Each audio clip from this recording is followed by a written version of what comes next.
안녕하세요. 오늘 정말 믿기 힘든 하루 만에 시장의 분위기가 공포에서 환희로 뒤바뀌어 버린 그날에 대한 이야기를 좀 해보려고 합니다. 도대체 무슨 일이 있었길래 모든 논리를 거스르는 듯한 이런 움직임이 나타난 걸까요? 자, 그럼 바로 시작해 보겠습니다. 네, 바로 이 숫자입니다.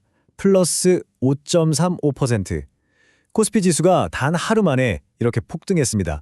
이게 그냥 좀 올랐다 이런 수준이 아니에요. 그야말로 시장이 터져버렸다고 할 수 있는 그런 엄청난 숫자였습니다. 오죽했으면 결국 매수 사이드카까지 발동됐습니다. 이게 뭐냐면요. 정말 보기 드문 건데 시장이 너무 과열돼서 잠깐 좀 식히자 하고 일시적으로 브레이크를 거는 거거든요. 그러니까 그날 시장이 얼마나 비정상적으로 뜨거웠는지 보여주는 아주 확실한 증거였던 셈이죠. 아니, 근데 이상하잖아요? 불과 며칠 전만 해도 막 전쟁 날 것 같다 다들 공포에 떨고 있었는데 어떻게 갑자기 단 하루 만에 이렇게 강력한 반등이 일어날 수 있었을까요? 네, 그래서 첫 번째로 이 엄청난 반등을 누가 만들어냈는지 그 주역부터 한번 자세히 들여다보겠습니다. 일단 그날 시장 전체 분위기부터 한번 볼게요. 코스피는 물론이고 코스닥도 3% 넘게 올랐고요. 근데 진짜 중요한 건 이거예요. 원달러 환율. 이게 무려 26원이나 뚝 떨어졌습니다. 이건 그냥 주식시장만 좋았다는 게 아니라 외국인들이 한국 경제 괜찮네? 하고 신뢰를 보내기 시작했다는 신호거든요. 자, 그럼 이 판을 만든 주인공 도대체 누구였을까요?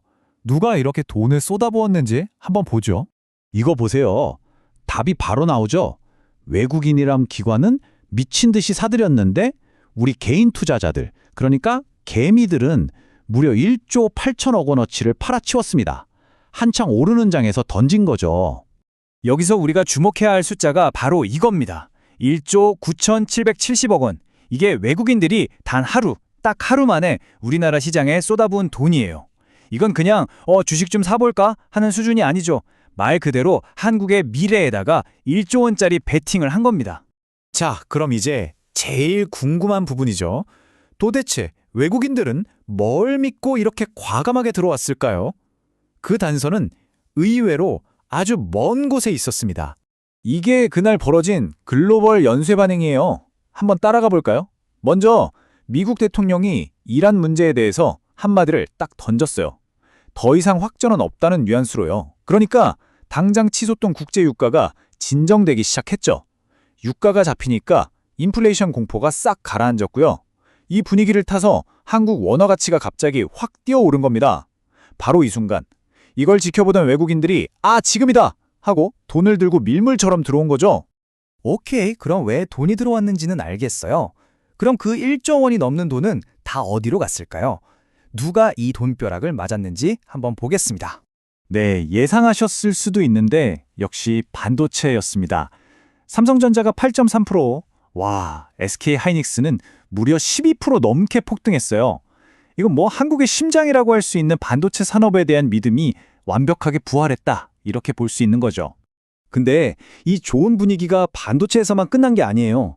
보시는 것처럼 기아, 현대차 같은 자동차 주식들, 또 LG 에너지 솔루션 같은 배터리 주식들, 그러니까 우리나라 대표 수출주들이 다 같이 올랐고요. 심지어 두산 에너빌리티나 레인보우 로보틱스 같은 원전, 로봇 테마주까지 시장 전체에 훈풍이 불었다고 보시면 됩니다. 근데 이날 재미있는 일이 하나 있었어요. 갑자기 정부에서 여성 생리용품을 지원하겠다는 발표를 했거든요. 그랬더니 모나리자 같은 위생용품 만드는 회사 주식이 12%씩 폭등하는 거예요. 참, 시장이라는 게 이렇게 작은 뉴스 하나에도 이렇게 크게 반응한다는 걸 보여주는 아주 흥미로운 사례죠. 자, 그럼 이제 오늘 이야기의 핵심으로 들어가 보겠습니다. 그날 하루의 등락을 넘어서서 이 사건이 우리에게 주는 더 큰 그림, 장기적인 교훈은 뭘까요? 바로 이겁니다. 왼쪽을 보세요. 전쟁이 날 거다, 유가가 폭등할 거다. 이건 사실 단기적인 소음에 가까웠던 거죠. 그런데 이 소음이 딱 거치니까 시장은 바로 오른쪽, 그러니까 진짜 중요한 본질적 가치에 집중하기 시작한 겁니다. 그게 바로 AI 시대에 꼭 필요한 반도체, 그리고 그 경기 회복에 대한 기대감이었죠. 결국 핵심은 이거예요. 외국인들이 그 1조 원 넘는 돈을 어디다 썼죠? 바로 기술주 반도체였잖아요. 그건 뭐냐면 밖에서 아무리 시끄러운 소리가 들려도 한국의 핵심 산업은 펀더멘탈이 튼튼하다는 장기적인 믿음이 있었기 때문에 가능한 베팅이었다는 겁니다. 오늘 이야기를 마무리하면서 여러분께 이 질문을 한번 던져보고 싶어요. 만약에 어떤 회사의 본질적인 가치, 그러니까 실력 자체는 변한 게 없는데 외부의 어떤 공포감 때문에 주가가 폭락한다면 어쩌면 그 순간이야말로 장기적으로 봤을 때 가장 좋은 매수 기회가 아닐까요? 아마 오늘 시장이 우리에게 던진 가장 큰 질문이 바로 이것일 겁니다.